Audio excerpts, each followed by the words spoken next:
बढ़ते अगली खबर की ओर, जहां सीएम हेमंत सोरेन का सेल कंपनियों के संबंधित मामले को लेकर सुप्रीम कोर्ट में सुनवाई हुई। सुनवाई में सुप्रीम कोर्ट ने सीएम को बड़ी राहत दी है। शिवशंकर शर्मा की ओर से मुख्यमंत्री हेमंत सोरेन के खिलाफ गलत तरीके से खनन लीज आवंटित कराने और उनके करीबियों के शेल कंपनी में निवेश का आरोप लगाते हुए झारखंड हाईकोर्ट में जनहित याचिका दाखिल की गई थी। इस मामले में हाईकोर्ट में सुनवाई के दौरान झारखंड सरकार और हेमंत सोरेन ने याचिका दाखिल की थी और कहा था कि सुनवाई योग्य नहीं है। हालांकि हाईकोर्ट ने इसे सुनवाई योग्य माना था। इस मामले में सरकार ने सुप्रीम कोर्ट में अपील की थी। मामले में सुनवाई के बाद सुप्रीम कोर्ट ने चीफ जस्टिस यू ललित की अध्यक्षता वाली पीठ ने 17 अगस्त को हेमंत सोरेन और राज्य सरकार की अपील याचिका पर सुनवाई पूरी होने के बाद फैसला सुरक्षित रख लिया था।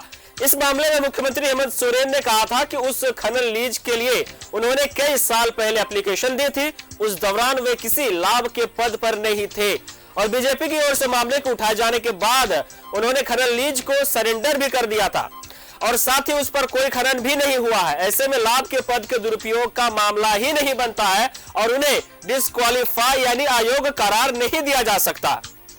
बड़ी खबर आपको हम दिखा रहे हैं, जहां सुप्रीम कोर्ट से सीएम हेमंत सोरेन को बड़ी राहत मिली है।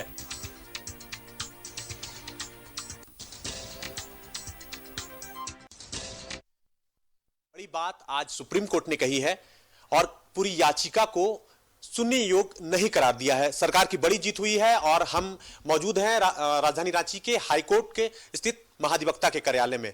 हमारे साथ महाधिवक्ता राजीव रंजन हैं, चीजों को स्पष्ट करेंगे। सर, कई बातें हुई 3 जून के हाईकोर्ट के आदेश के पहले या बाद की बात हो, कई चीजें आई, सरकार के आरोप लगा, लेकिन अब सुप्रीम कोर्ट का जब फैसला आया है तो जो आरोप लगा, जिस तरह की चर्चाएं हुई, क्या उस पर कह सकते हैं कि मिट्टी डाला जा सकता है? क्योंकि सरकार के ऊपर सीधे आरोप लग गया, लोगों का एक कह सकते हैं कि मनसा बन जाती है। इस तरह की आरोप लगाना बड़ा आसान है किसी के ऊपर, लेकिन निराधार आरोप को खारिज करना ये कोर्ट का जुडिक्शन में आता है और जिसे आज सुप्रीम कोर्ट ने इसको अपहोल्ड करते हुए कह दिया है कि ये याचिका सुनने योग्य ही नहीं है, मेंटेनेबल नहीं है और उस तरह से वो दोनों PIL डिसमिस हो गए। एक खनन लीज का मैटर था, दूसरा शेल कंपनी का मैटर था, दोनों ही मेंटेनेबल नहीं पाते हुए सुप्रीम कोर्ट ने उसको डिसमिस किया है और हमारी जो SLP दोनों थी सुप्रीम कोर्ट में, दोनों SLP अलाउ हुए हैं।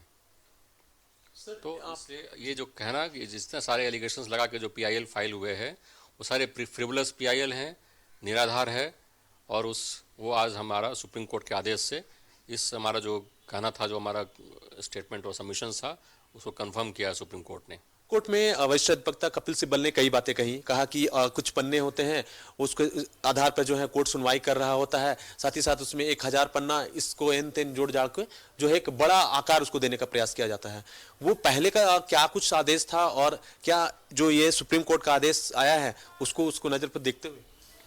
ये बहुत बड़ा मसला था और ये सुप्रीम कोर्ट का जो आदेश है और हम लोगों ने जो मुद्दा उठाया था वो यह था कि किसी के ऊपर एलिगेशन और कोई स्टेटमेंट लिख देने से PIL मेंटेनेबल नहीं हो जाता है, आपको उसका आधार देना होगा।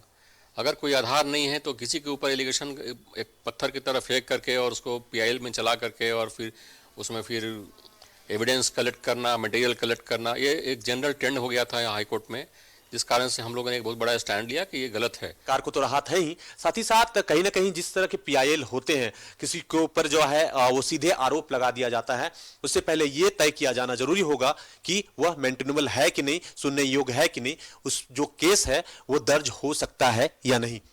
सहयोगी कैश के साथ मैं आयुष चौहान, न्यूज़ 11 भारत, रांची।